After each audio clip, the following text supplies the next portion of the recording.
First question, சுறாமீன் தாக்கியதால் ஏற்பட்ட புண்ணை நரம்பினால் தேய்த்த செய்தி இடம்பெற்ற நூல். விடை நற்றிணை. இரண்டாவது கொஸ்டின், உலகிலேயே முதலாக ஒரு ரோபோ குடியுரிமை வாங்கிய நாடு. விடை சவுதி அரேபியா. மூணாவது கொஸ்டின், காமராஜருக்கு நடுவண் அரசு எந்த ஆண்டு பாரத ரத்னா விருது வழங்கியது. விடை 1976. நாலாவது கொஸ்டின், பொன்னோடு வந்து கரியோடு பெயரும் எனும் பாடலடி இடம்பெற்ற நூல். விடை அகநானூறு.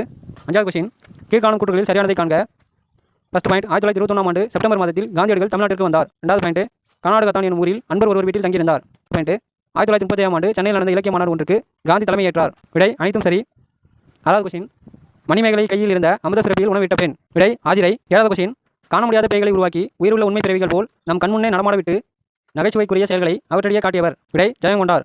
ஃபர்ஸ்ட் பாயிண்ட், நிலம் நீர் நெருப்பு காற்று ஆகாயம் எனும் ஐந்தும் கலந்தது இவ்வுலகம் என்பது அறிவியல் உண்மை எனும் கருத்தை தனது நூலில் குறிப்பிட்டவர். இரண்டாவது பாயிண்ட், உலக உயிர்கள் ஓரறிவு முதல் ஆறறிவு வரை வகைப்படுத்தியும் மேற்காணும் கூற்றுக்குரிய சரியான விடையை காண்க. விடை தொல்காப்பியர். ஒன்பதாவது கொஸ்டின், கம்பர் எழுதிய நூல்களில் தவறாக இடம்பெற்றுள்ள நூல் எது.